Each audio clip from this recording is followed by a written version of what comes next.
episode 15 of Anime for Trashdwellers, and this episode, we are talking about Lapis Relights. Yay! Magical Girl Idol anime. Of course I'm watching this. So, our main girl, her name is Tiara. So I'm going to call her Tiara because it's a strong stripper name and she wears a tiara, making it hilarious. Arrives in town from Bristol. But they don't say the name of the town she just arrived in. Like, has she just gone on a nice trip to Yorkshire with its magic school? She decides to dawdle around the local village before heading off to school. She orders a wrap, and when she goes to pay for it, the vendor says, "Nah, you're cute, you can have it for free." Aw, I wish I was cute so that I could get free food. She goes to a florist with its poor business strategy of having dead flowers on display, and she uses her whistle magic and what she refers to as her energy to bring it to life. Like, lol, this bitch possibly just sacrificed a year of her life so that she could do her cool parlor trick. We see inside the window of said school a painting. That sort of classical old style. The whole background is clouds. There's a goddess silhouette in the middle, and then there is the silhouette of 5 idols cutely jumping in the air with their little skirts poofing out. Culture! She does eventually make it to the school that she isn't even enrolled in, and the headmistress is like, "You're in," and Tiara's like, I don't need to take an exam or anything, and she's like, "You can touch the magic rock if you like." At this school, all the witches are part of little idol groups. Oh my god. And she gets put with one that just happens to have her old butler, Rosetta, from back in the day. So, that was the first, I guess, 5 minutes of the show. The rest of it is literally just Rosetta showing her around the school. We do get to see the massive ass flying discs witches surf on instead of riding brooms. And we see girls practicing hardening their body as their angry mentor whacks them with a fan. So hey, that's pretty neat. In the library, we meet another idol member who's embarrassed when Tiara reads some lyrics she's writing. Like, bruh, you attend an idol school. The fuck is there to be embarrassed about? Also, her name is Lynette. No one under the age of 54 has that name. The two of the other members of their group, making them a 5-member group, just like Shiny, the perfect number, are just smashing these other girls at dodgeball. Also, the sports tops for this school are tight, clinging fabric that doesn't look to have any stretch in it. Like, I'm just waiting for a shirt to completely rip open. But it's so fucking cute, I don't even care. And their names are Lavier. Hopefully I learn how her name's supposed to be pronounced by the end of this series. And Ashley. Oh god, at least if there's a stripper tournament arc or something in this show, Tiara won't have to go at it alone.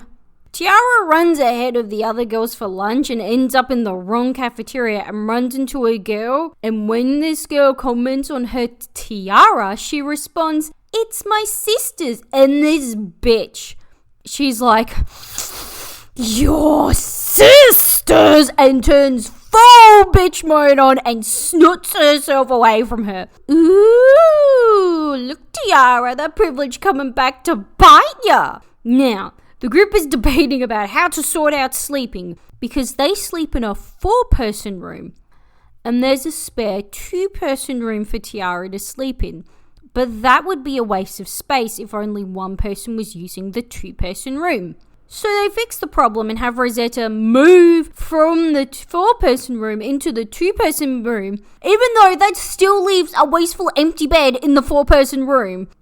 Fucking hell, these girls are already shipping Tiara and Rosetta together. Like, you've known Tiara for 3 fucking hours. That's express delivery shipping there. At tea time, they explain how the school levels work in this school. There's Noir, some other one I can't remember, and really does not matter. And Lapis! Like the title. So they're in Lapis, aka the shit level. Oh, I guess they just stay shit for the entirety of the series then. That's cool. Lapis eat and bathe last because this school decided instead of having the class system feel somewhat vague, let's just artificially induce it. Your grade contributes to your group's average grade, and these dummies all failed their latest exams, and if they don't pass their next set, they're gonna get expelled. Oh, so that's why they just chucked this bitch in with this group. I guess they felt it'd be less of a hassle than just telling her to fuck off. They did mention earlier on that you kind of just pick and choose all your classes you go to, so I guess they just pick and chose not to go to any classes. Man, it's weird seeing an idol anime with bad academic role models. But how did they fail when we saw those two other ones before kicking ass at PE? Like, surely there was a PE exam that they'd fucking nailed. Episode 2. It's explained a bit more how this idol group managed to fail so badly at school, such as Lavier doing absolutely no studying during after school hours. Honestly, depending on how undumb you are and what school you go to, you don't really need to study after school. This also includes accidents. Like Lynette could not help dropping that pot. The least you could do is offer her to pay it off via cross-dressing as a guy and joining the host club. And actually got in trouble because she bashed up some guys that were trying to pick her up in town. Now, come on. That's the fault of the school for not having a magical anti-rape force field surrounding their campus. So they're just chilling in the lounge area after school and Tiara asks, "Where's Rosetta?" And they're like, "Yeah, she just kind of fucks off in the evenings." And apparently none of them are concerned as to where she is or what she's doing. Then Lynette, aka the member who spends all her time reading what can assume to be filthy fanfics, freaks that she's meeting up with someone. Whoever the translator was for this ep worked really hard because Lavier translates meeting instead of as its actual meaning as mating, like the meat you eat, but as an action. Like, fucking hell, what the fuck did they originally say for that to be the best translation? And Tiara just like, "Oh, no, she's too much of a massive lesbian for that." So they all decide to follow her, even though the group didn't give a crap about where she was going for like months. But now that Tiara wants to stalk her, that's what they're gonna have to do. Even though Tiara was hell-bent on an after-school study group to help improve their scores. But apparently seeing where Rosetta goes off to on her time off is more important. They stalk her down for a bit, lose her, find her, and then just reveal themselves to her. Like, you may as well have just joined her from the get-go. Sometime during these hijinks, she stops to talk to a girl, and one of the girls, maybe it's Lavier's, like, "But she's a girl, she wouldn't be meeting up with her." And Lynette just like, "Bitch, sit the fuck down and let me explain to you how the gay agenda works." I think they feel compelled to intervene when she's trash diving and Lynette thinks she's still looking for a lover. Like, no, Lynette. Her lover isn't going to jump out at her from a dumpster like, "Surprise, bitch!" Like, that's not how fine the penis works. The penis has got to have stayed in a hygienic condition whilst in hiding. So the big secret is that Rosetta's got to work. Considering when she came to this school she lost her job as Tiara's butler, everyone should have been able to figure this out by themselves. Her job is taking a duck for a walk, but she lost said duck. So frankly, she's doing just terrible at work today. But never fear, her friends are here to help find the duck. So they run around, get distracted by shiny things in town, and eventually this duck ends up on the dock. And it's Lavier, Ashley, and Tiara. And as the three of them jump towards the duck and into the river, Rosetta saves Tiara, but not the other two. Those bitches can drown for all she cares. One of the shinies Lynette was distracted by was a book with magic in it. And hey, I was surprised it was an actual book of magic and not just some porn she picked up. They get that ducko just in time for an obligatory idol song and performance. Yay! The audience's mana is used to power up the floating orchestra. Fucking sure. If you want to add weird magic mechanics to your idol performances, fucking go for it. It's the trio made up of the girls from last step who think Tiara needs to sit the fuck down and take a good long hard look at her privilege. It's like, their outfits are super cute and I love their black hats and black vests, but like, they're also the group in the tiny black booty shorts. And their whole dance routine is just them shaking their hips. Like, how much would it suck to be in the booty shorts group?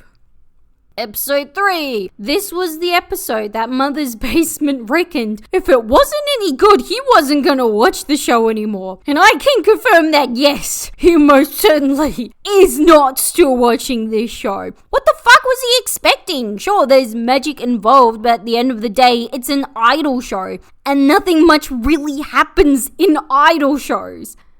It opens with Lavier being all sulky because Ashley made a bag for Lynette, but not for her. Ashley even says, bruh, I've already made you a bag, and she's still sulking, which is fantastic because today they're participating in a magic dodgeball tournament where they can win more points to help their group not get expelled, and their top players are fighting with one another. This is a very confusing ep because they introduced about 5 new groups. Like, I'm not gonna remember everyone, but I'll try my best. Look, the group they're against has some angry-ass chick called Lucifer at the helms. What is even with the names in this show? Yes, they do go to the time and effort to tell us the rules of dodgeball. I think I speak for the entirety of the human race when I say yes. We all know the rules for dodgeball, but you can use one specific type of magic spell multiple times during the match. And they don't call it dodgeball, they call it bump ball. And the name of the episode is Plucky Bump. Like, that should be the name of one of the many girl groups we were introduced to this episode. Lavier and Ashley are fucking up and ruining the match for everyone, for fuck's sake, girls. When Rosetta goes on the field, she asks Lavier to perform her roid spell, which is performed via cheerleading. Oh, I want to have cheerleader magic. Imagine if someone's coming to mug ya and you do a little cheer before charging up a turbo kick to whack them in the face with. Amazing. There are twins in the girl group that is on the same dodgeball team as the main girl group. Was this really necessary, or was it just a way to shoehorn in more of the girl groups available in the inevitable upcoming gacha game? They are called Lily and Coco. The dodgeball is speeding towards Coco, and she says, full of confidence, "Don't worry, guys, I've got this."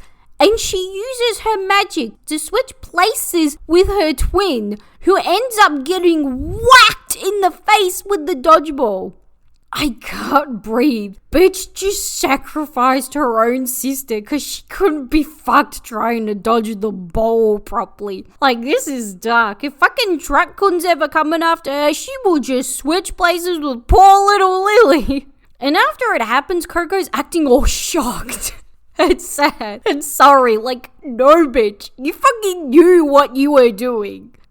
So they lose that match. Surprise, surprise, Lavier's school uniform tight-fitting sports top with no give rips. So Ashley tells her to take it off so that she can fix it, and Lynette is all embarrassed. Lynette, an hour ago you were all probably getting changed in the change rooms together. This is not sexual. Lavier and Ashley are chilling in her room, and Lavier's now super chipper, and Ashley's like, bruh, why? And she says because she made and gave her something, and that's all she wanted today. And as Ashley stares over at some stuffed bunny, she goes, shit, it's your birthday! So I guess that answers the question of whether or not there's Facebook in this universe. Like, I don't know. I think Lavier was still being an immature piece of shit because her bestie gave someone else a present on her birthday. But the two of them are made up, so they smash through the next 3 tournaments, and they're in the final. One of the rival groups in the dodgeball team has a member called Mary Berry. Who the fuck led this strawberry shortcake knockoff in this show? And she has an iPad to give accompanying annoying cutesy emojis to go along with her cutesy annoying talking. Were they purposefully trying to make someone as unappealing and unpleasant as possible, like Beardo and Animal Crossing? Then they meet the other rival girl group and the rival dodgeball team, and they're all made up of demi-humans. This anime just went, yeah, let's segregate the races in this idol anime. Their names are Amelia, the symbol Alpha, and the most delicious of them all, Salsa.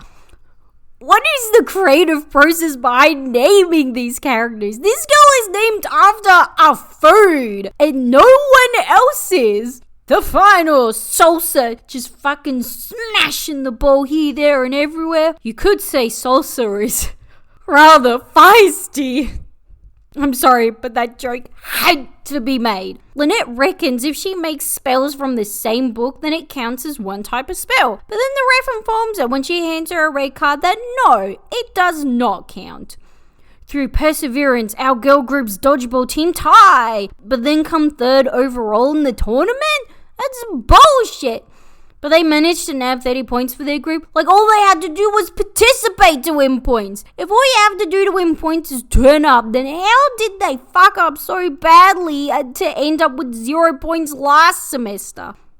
To celebrate, everyone bathes together in the Lapis baths after the majority of the school has already bathed in them. Ew. The demi-humans group are a noir group, but they still decide to bathe with them. Come on, even if they're a noir group, they probably weren't allowed to bathe with the whites, the noirs.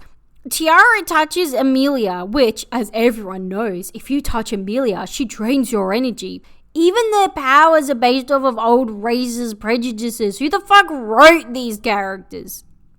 Despite this background knowledge, everyone slowly watches Tiara pass out into the bottom of the pool and then proceed to shout at her to get up instead of offering her any help at all.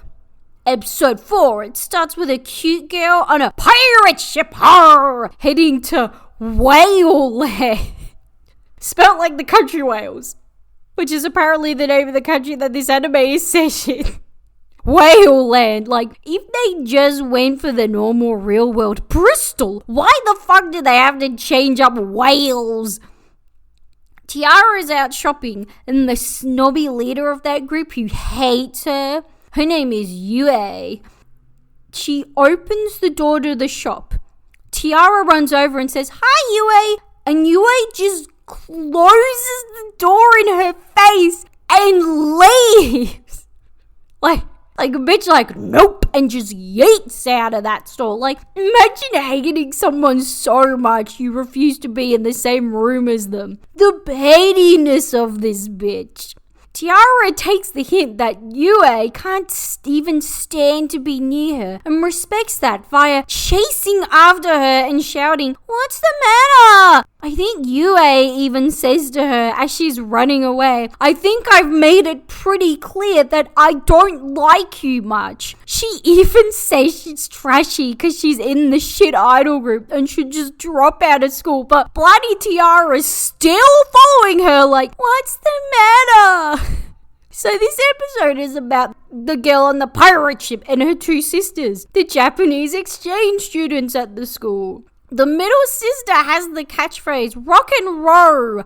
Not rock and roll, but rock and roll, because they subtitled rock and roll properly when it was brought up in conversation, but not in her catchphrase.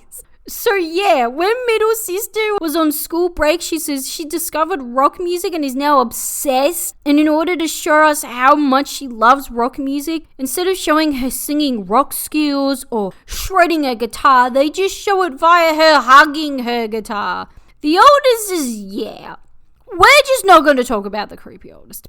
Because no one's been listening to their traditional shit Japanese music. The middle sister thinks they should spice it up a bit with a rock twist. And the little sister fucking storms off at the mention of it and asks Tiara to be her big sister. Which Rosetta responds in her place, "No!" Oh my god, Rosetta. She wanted to be her little sister, not lover. Fucking stop being jealous. Tiara hasn't joined a club yet, so she goes around to check some out. The Magical Items Club is Maryberry, and I made a mistake last episode. This girl does not talk. So not only does her iPad supply her with cute emojis, it also talks in annoying cute baby talk for her. Sorry, her board berry, as it's called. Oh my god, that's why there's berry in her name. Why didn't I pick up on that? Why am I so dumb? There's also a cabaret club that's just a host club. Like, it's probably named that because if the principal starts investigating sex work on campus, they can be like, oh no, we're a cabaret club. The little sister is part of the divination club and wants to grab magic crystals which can only be found in the dangerous forest of the campus. So the middle sister, being a much better middle sister than I ever will be, tells her, no, it's too dangerous, and then goes out herself instead. So who do the rescue party grab in order to defeat these monsters? But a demi-human, cause fuck putting one of their own kind in danger, and Salsa fucking punches these monsters away, Team Rocket style. By the way, the monsters are super cute and somewhat unique looking. Needed to mention it because all the anime monsters in this current summer season lineup are all CGI generic looking as fuck abominations. So who would have thought that the most convincing anime monsters of this season would be in an idol anime?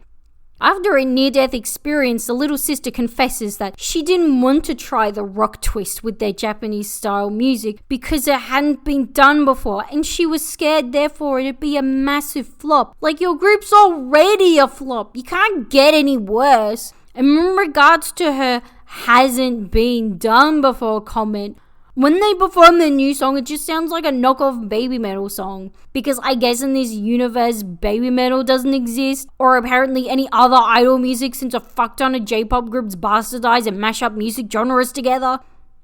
Episode 5. So, this is more of a setup episode for the events of next episode. It is revealed that at this school, the principal will occasionally call up idol groups to perform community service.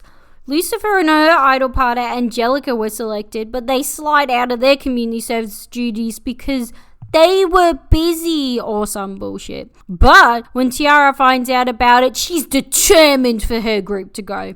So in order to get the map of Lucifer that leads them to the spot of the woods that they gotta check out, they have to beat her at a board game. So this board game is huge. It takes up like a whole table and it's a big map of a detailed magical kingdom. So I look at it like, yeah, this is going to be a fairly complex strategy-based game. But then they start playing it and oh nah, it's basically just magical truth or dare, but without the truth. So it's magical dare. Our introductory dare is turn into a rabbit, but this bitch doesn't even turn into a rabbit. She just gets put in a rabbit girl costume. Eventually, Lucifer gets the do a song and dance dare, and she's like, right! So she and Angelica, look, seriously, I hope Angelica was named Angelica because I wanted demon names and the closest thing they could find for a female demon was Angelica from Rugrats. Anyway, she and Angelica are in a duo called Sadistic Candy, and their outfits have too many frills on them. Like, it's not cute, it's just clashy and nauseating. But yeah, I'm not sure if they're supposed to be a children's group, a comedy group, a Harajuku group, but what they are is a bit of a mess.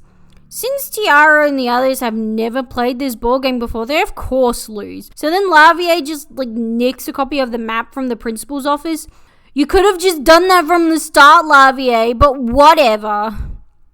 Whilst all of this was happening, the other groups had already set off. So this includes the Demi-Humans group, the Japanese group. Oh look, both the foreign groups are the ones sent out on a dangerous mission. Who would have thought? And then the group with Mary Berry. They decide to split up into different groups for preparing the campgrounds, which they say is to get to know one another better, but it's purely so that the demi-humans end up doing all the chores for everyone. Man, I don't know about the sister dynamic. Usually the youngest is supposed to be the most annoying, but bloody middle sister describing every little fucking thing that happens in the show as so rock is driving me up the wall. During camp shenanigans, Mary Berry water damages her iPad. Okay. 1. Why wouldn't you buy a waterproof cover for that thing? And 2. Just fucking magic a microwave and some rice and she'll be right. But she can talk. So the iPad will talk for her and make cute emojis for her. But she can talk herself. I don't know either. Amelia scares off a massive cunt of a bear. Like, damn, everyone's scared of these demi-humans, even if they are in the bodies of tiny high school girls. Episode 6! The opening shot is Lavier stealing the map from the principal's office, even though we already knew she did that. So our main group of girls make it to the campsite, and Mary Berry has gone missing. Whilst looking for her bandmates call her by Mare, because even they think her name is shit. Amelia and Alpha make it to the haunted mansion in the woods first. As they walk into the main area, they walk past this creepy fucking doll that's eyes follow them. Then Tiara and one of Mary Berry's bandmates from the group Sugar-Filled Pockets, called Champé. Does everyone in this group have annoying names? Plus, Sugar-Filled Pockets would be incredibly sticky and attract ants, so even their group name is frustrating. Champé admits that technically Mary Berry's part of their group, but she's too much of a wimp to go and perform on stage. Fucking letting the team down, Mary Berry. In the mansion, there is a baby crying. Then Tiara and Champé come across a room filled with creepy fucking dolls, until Champé comes across this evil fucking baby doll that looks like it's ready to projectile shit out at the next person that changes their diaper, and only after she rocks it for a bit does it stop crying. This is a shitty fantasy idol series. This horror side story has no need to be as well done and creepy as it is. Like, fuck. Amelia asks if in this fantasy world of magic, where even she herself is a mythical creature, if ghosts are real. She gets too spooked and ends up fainting. Alpha decides that it's time to go because she's seen Amelia be cute, and that's all she came for. As the group leaves the mansion, Alpha starts harassing the doll at the entrance, which can talk cause fuck it, why not? Mary Berry here, hooray, they found her. She was just chilling with the cute little ghost girl who lives here called Garnet. With that name, she could be a panty versus stocking side character. Garnet then says, "Hey, Mary Berry, remember that private conversation we had about your insecurities? Well, I'm going to bring it up in front of all of your friends." The talking doll asks them not to tell Garnet she's a ghost because she's like Bruce Willis from The Sixth Sense, but instead of it being shown to the audience he doesn't realize he's a ghost via him living out his everyday life, it's made via Garnet exclaiming, "Ooh, I'm afraid of ghosts!" Everyone decides that since Garnet is lonely out here and is classed as a demi-human, look, I don't know how it works either, that she should attend their school, which she does. The ending is the demi-humans group plus Garnet, and since they're the mysterious beings, I thought there'd be more of a gothic vibe, but they're full on dancing and singing away with a big brass band, like, yeah, I'm digging this unexpected dandy tune.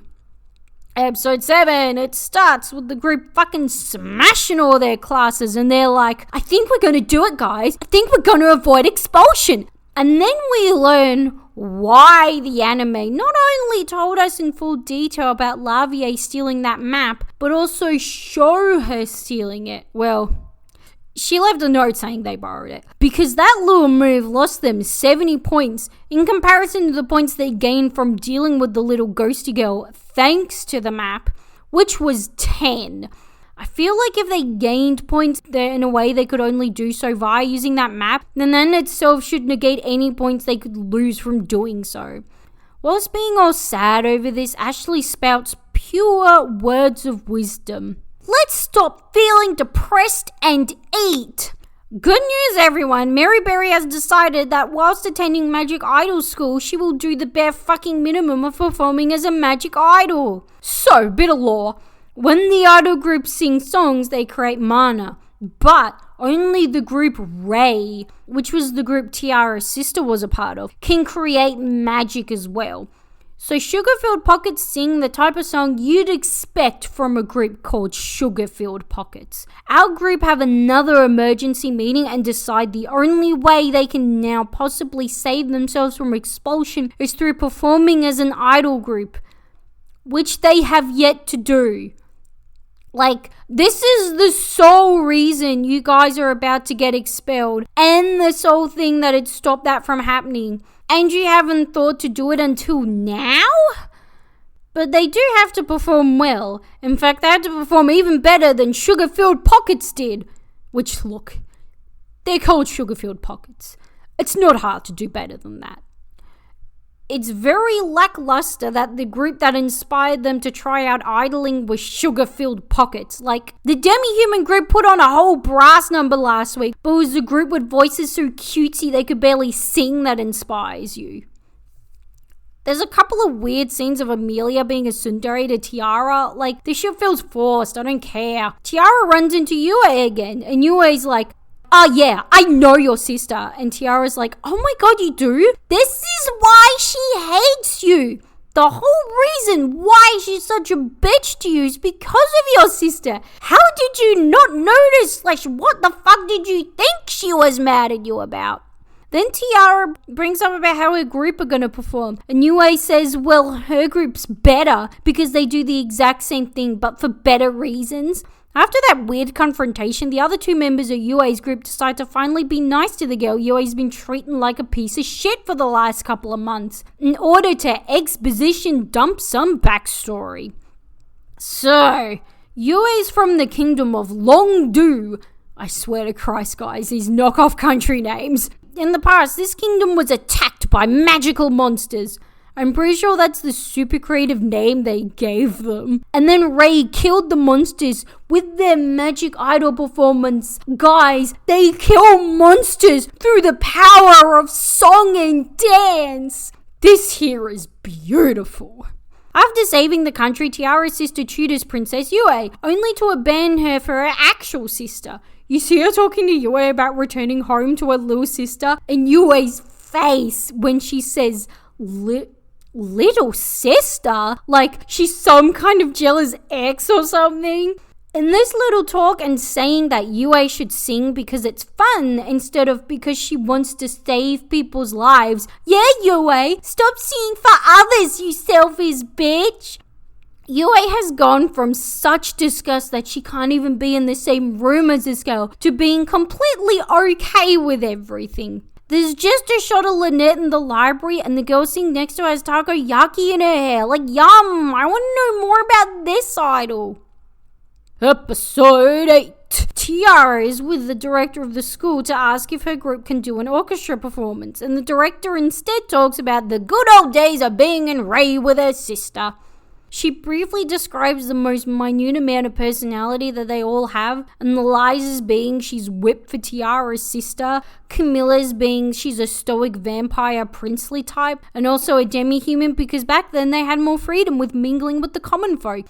Yuzuriha's being that she's a lesbian who sleeps around, and somehow Camilla isn't? Like, there is even a scene of her playing dodgeball and all the thoughts are like, hit me! I mean, come on! And then there was dear little Angus. Where did the idea for that name come from? Who created that name and thought, gee whiz, what a catchy little title? So Angus was a child back then, but now she is current day Angelica. And she is the reason why the group split, because she left. Even though they made it sound like last week it was because the group kind of went their own separate ways after defeating all the monsters in Longju through the power of song. I mean, if she was so young, she probably developed severe PTSD from murdering monsters and seeing them eat people alive and shit. The director confesses that Tiara's current group reminded her of Ray, and hence why she stuck her in there. After all that backstory dialogue that, though interesting, doesn't really add anything to the plot, Tiara gets permission for the girls to put on an orchestra. Cue montage of all the other idols helping these girls prepare, even though these girls have never once helped the other groups prepare. There was even a scene of the girls going, oh no, we don't know how to run the mechanics for this show. And then Maryberry is suddenly just there to offer her services. Like, fuck, this campus is huge. That wouldn't have happened. It's the afternoon of the performance and they decide to think up a name for their group. Like, they spend hours trying to think of a name when they could have been rehearsing and shit. Tiara does come up with the genius idea of Hustle 5, which I quite like. Like, I get a mixed visual of like disco era mixed with Hulk Hogan. Then it's dusk and all the lights come on in the city, and Tiara reckons she's had an epiphany when really she just looked at the lights and just named her group Lights. Like, it's as impressive as if she kicked a rock on the ground and named the group Rock. Now, their orchestra, they are Knockoff Love Live. Like, fuck, they may as well have called themselves iLive. They have the knockoff version of the Love Live outfit. That super cute tartany one. They're wearing that, except their skirt is frillier and poofier and shitter. Like, if you're gonna wear knockoff outfits, at least have them be as cute or cuter than the original. Even 3 of the girls look like knockoff Love Live members. Tiara is Honoka, Rosetta's like Umi, and Ashley's like Kanan. Their song, by the way, is a knockoff Love Live style. Okay, it's great. Oh, I'm gonna get in a lot of shit for that one. But now the lyrics. It opens with the line, this is not gonna be accurate, but it was something like, there are 700 million billion lights in the sky. I looked at that and assumed it was in reference to the number of stars in the sky. So I did the bare minimum Google search, and all that came up was 1 billion trillion, 1 trillion million billion. Like, there was no 7? Where the fuck did they pull this number from? What are they trying to represent with that number? Now the girls spice the performance up a bit. They use their magic to run around town during their performance, just like AKB0048 do in every episode of the AKB0048 anime, which bites them in the butt later because since there was magic from Aries, which was not the official stage, it doesn't properly count, which means they're going to get expelled.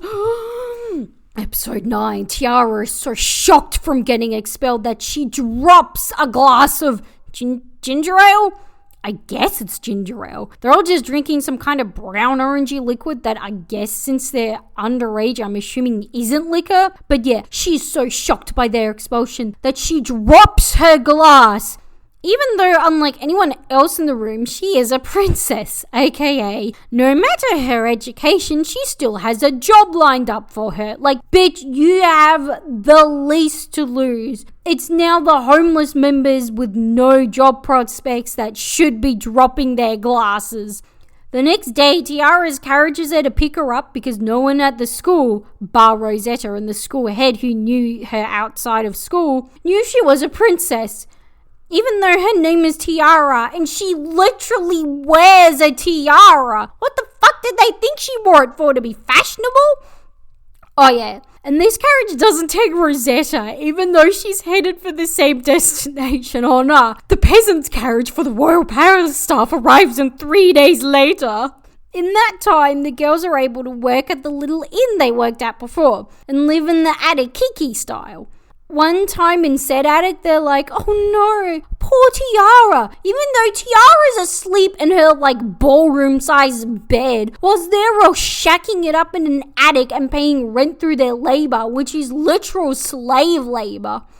Everyone gets low-cut uniforms, including Lynette and Ashley, who are working as dishwashers in the kitchen where no one can see them. Middle sister is very mad at what is generally a kind of shit bureaucracy-related reason for them to get expelled, but she says she'll protest at the school head rock and roll style. Oh no, lady, that sure as hell won't work. If anything, they'll just get you arrested for assault.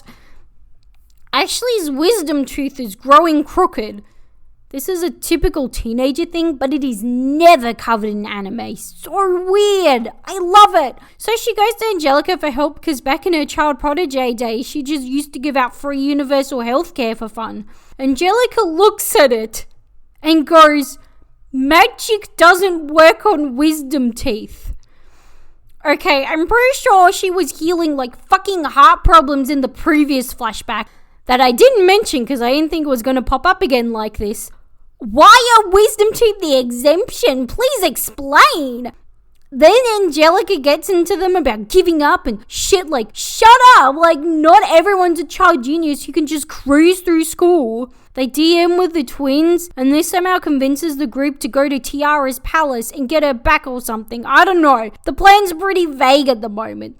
Lavier even states, yeah, it doesn't even matter that we were expelled. Look, I'm pretty sure if you asked most high school dropouts that, they wouldn't necessarily give you that answer.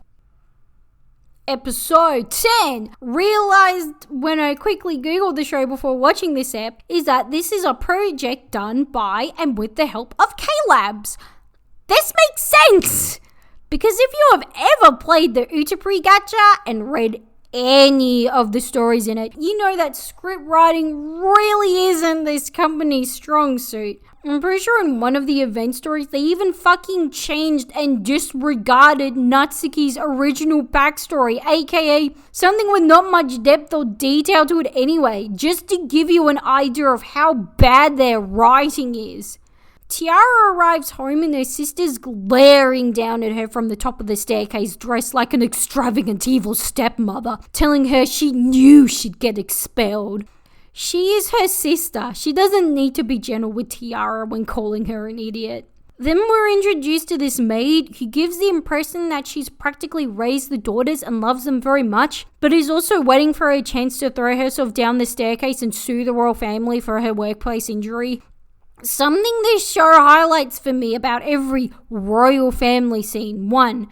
Even when they're just chilling at home, they're in gowns. Please, they'd be wearing Gucci track pants. And 2, how cinema has been manipulating us for years that rich people have it hard due to parents restricting what they want to do in life, aka not fighting to stay in school. Which we see is completely different from her fellow bandmates who can't fight to go back to school because the only place they could stay in was a filthy attic which they could only stay in if they paid it through slave labor and hence never had a chance to concentrate on school anyway. The rest of the band arrive in town and they have a 3-day wait before they can see Tiara. So they just decide to break into a joint because they're bored. They're smart. They use hoverboards to go into the sewers instead of the usual just walk through them because that's disgusting, inconvenient, and dangerous. During their cute little break-in, they show a detail I love. Rosetta can use invisibility magic, but not fully yet because she's still a witch in training. And their little feetsies are sticking out. I love it because it's adorable, but also because it's a nice touch to show that the witch is in training. Except that we haven't had anything quite this nuanced until the 3rd last episode. Hey, at least it was in there at some stage. Once they're in the palace, they're eventually spotted by guards. Rosetta and Lavier split off and they run into the old maid and Rosetta like, yo dog, what up? Like, Rosetta, if you're so fucking crazy with all the staff here, surely you didn't necessarily need to sneak in. Like, just fucking send magic brainwave messages to Cyril from kitchen staff whilst he's on Smoko to let you in or some shit.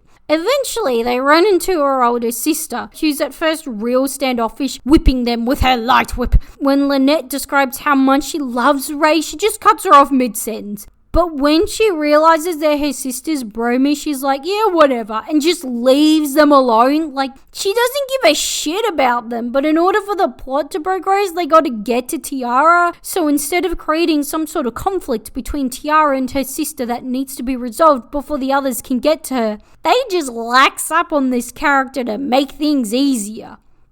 There's a flashback and Tiara's tiara used to belong to her sister. Like, ew, hopefully she washed it before she gave it to you. Don't want to catch head lice off her. The band's back together and the plan is they'll improve and then go back to school. And they improve none other than in the palace. Yep. Her friends manage to work their accommodation situation up from can only get shit accommodation through slave labor to mooching off their royal friend and staying in a literal fucking palace. The credit sequence is them having fun living the royal life, including Lavier playing lawn bowls, whilst Ashley decides to stand directly behind them like, no, that wasn't Lavier's fault that you were hit. That was 100% your responsibility to grow a brain.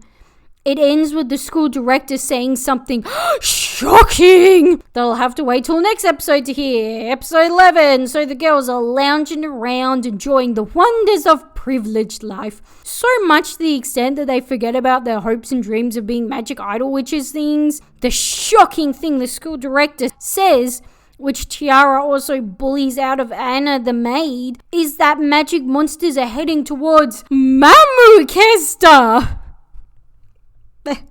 I'm pretty sure it was called Manchester in some previous episodes. But fuck it, subtitles, let's just spell it phonetically, shall we? It's also revealed that the entire town that Rosetta used to live in was completely decimated by these monsters, and Tiara had no idea. Real observant, this one. So the school director tells the idol groups performing at a festival that instead of them performing one by one, they're all going to perform at once at different areas in town in order to use the mana they create to stop the monster attack. This sounds very silly, as the schoolmaster dramatically and seriously talks about them stopping the monster attacks, and lists all the well-fitting girl group names for the somber mood, such as Sugar-Filled Pockets and Sadistic Candy. She also reveals that Angelica was one of Ray's members. This one girl, deadass, says, "But you're so ugly now." At the mention of this saving the city business, Champey's like, "Nope." Then she realizes this city is so crooked that they haven't ordered a single townsperson to evacuate. So she decides to work to protect the city so that the blood of many innocent villagers isn't on her hands. Middle sister is not fazed by the monster attack at all, and she's like, "Woohoo, let's rock!" And little sister's like, "I love how you're so self-centered on your new shitty hobby and nothing else to even think about the many deaths that will follow tonight." Oh my god, I'm so dumb. Sadistic Candy. Their members are Lucifer, a devil, and Angelica, an angel. And I thought she was named after the Rugrats character who was ironically called that because she wasn't an angel. My bad. Tiara's bullying also reveals that her sis knew about the impending monster attack but didn't tell her, so she confronts her about it, and her sister reveals she also bribed the school director to only put her in a group that was on the brink of expulsion. This is like the opposite of the college admissions scandal in America. Initially, Anne goes to sneak them out of the palace via the transport alchemist circle Tiara's sister uses to travel to Manchester, deciding that maybe it isn't a good idea to use her sister's circle that most likely lands in her boy toy's bedroom. So they leave via the most stealthy method of fucking massive crystal-powered airship. Wow, so subtle. No one will notice them leaving. And Anne can just drive this thing. Like, do you double up as the family chauffeur or some shit? Episode 12, the big final. It opens with a kind of cool moment. It's all the groups performing, but like when it switches between the songs, the backing track keeps playing, so it's like one big long song. In between the performances, we see the school head help fight off the invading monster army. So she's just there bashing up these monsters whilst cutesy, unfitting, uplifting J-pop numbers play in the background. This time round, the demi-humans do like a cool goth number, and yeah, they're basically the best group, hands down, no questions asked. I don't know. I'm not a massive fan of these groups because they don't have a specific style. Like, in an idol show, you want a variety of groups. Not necessarily a lot of groups, but a variety in the types of groups you have so that you get a variety of songs. Ensemble Stars does this beautifully. You could say to the extent of limiting stereotypes, but it still helps to make the show more interesting. With these groups, however, it's kind of just like Sadistic Candy and knockoff Kuki Akihabara wannabes. Yeah, the Japanese rock group are probably the best at sticking to the genre. Then there's Sugar-Filled Pockets. They're cute. Nothing else defining about them or their music. They're just cute. Demi-humans are like the spooky group, the term spooky used loosely. And then UA's group is the booty shots group that just move their hips in every performance. You could argue they're the mature group, but their songs don't stick to that theme too well. And then Lights are just knock-off Love Live. Lights jump out of their gnarly airship with their hoverboards and perform, and they end up saving the city. It totally sucks because Tiara's in red and the other members are in white. Like, no, they are not your backup dancers. They're your fellow equal footing bandmates, god damn it. When all the groups meet up afterwards, Alpha says the performances were very rock and roll, and Middle Sister has an existential breakdown that the one feature she had to her one-dimensional personality that encompassed who she was as a person has been stolen from her. Tiara blacks out and her tiara invades her mind because it stores memories of the other members of the royal family who have worn it. This is symbolized to us via her floating around some crystals with what looks like DNA strands in the background. It is only now that it's revealed that her older sister's singing magic was too strong for her, and she now has little to no voice left as a result. One of these flashbacks is her singing to a bedridden feverous Tiara, and then she just starts coughing blood up midway through. Like, I don't care how out of it Tiara was. Fucking, how did she not notice someone coughing up blood midway through a song? Then she and her friends vow to find a way to get her sister's voice back. Then the series ends with a heartfelt sing-along. Like, it literally has credits roll, shows the main group staring off into the distance, and then cut! Like, no! This was not long or epic enough of a series for such a dramatic ending.